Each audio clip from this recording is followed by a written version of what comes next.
Bhojpuri industry के history maker इतिहास रचने वाले हमारे ट्रेंडिंग स्टार खेसारी लाल यादव जी हैं और आज भी रहेंगे और आने वाले समय में भी वो सुपरस्टार ट्रेंडिंग स्टार ही रहेंगे।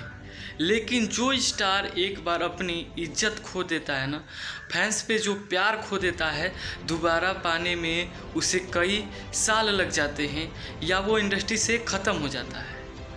ये बात आप लोग समझ रहे हैं। और ये काम ऐसा एक यूट्यूबर है भोजपुरी इंडस्ट्री में, एक ऐसा कुत्ता है, डोगला है, मादरचोद महेश पांडे जी है, जो भोजपुरी इंडस्ट्री में ट्रेंडिंग स्टार खेसारी लाल के नाम को डुबाने पे लग चुका है।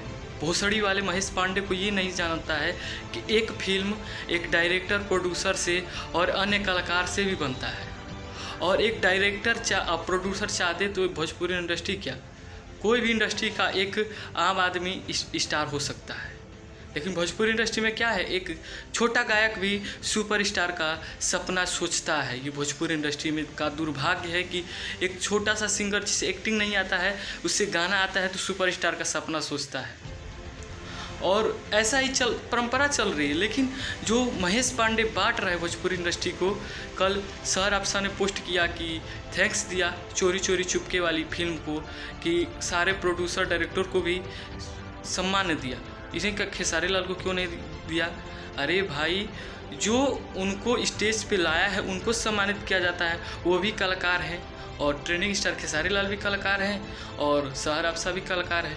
ये तो दोनों कलाकार को चुना गया है सेट पे आने के लिए चोरी चोरी चुपके वाले पे, तो दोनों स्टार डायरेक्टर को थैंक्स बोलेंगे, ना कि डायरेक्टर खेसारी लाल को थैंक्स बोलेगा। हाँ, ये फिल्म सुपरस्टार हो जाती है, ब्लॉकबस्टर हो जाती है, तब डायरेक्टर इन्हें थैंक्स बोल सकता है। समझ में आया? और ऐसे यूट्यूबरों से आप दूर रहें जो भोजपुरी इंडस्ट्री को बांट रहे हैं।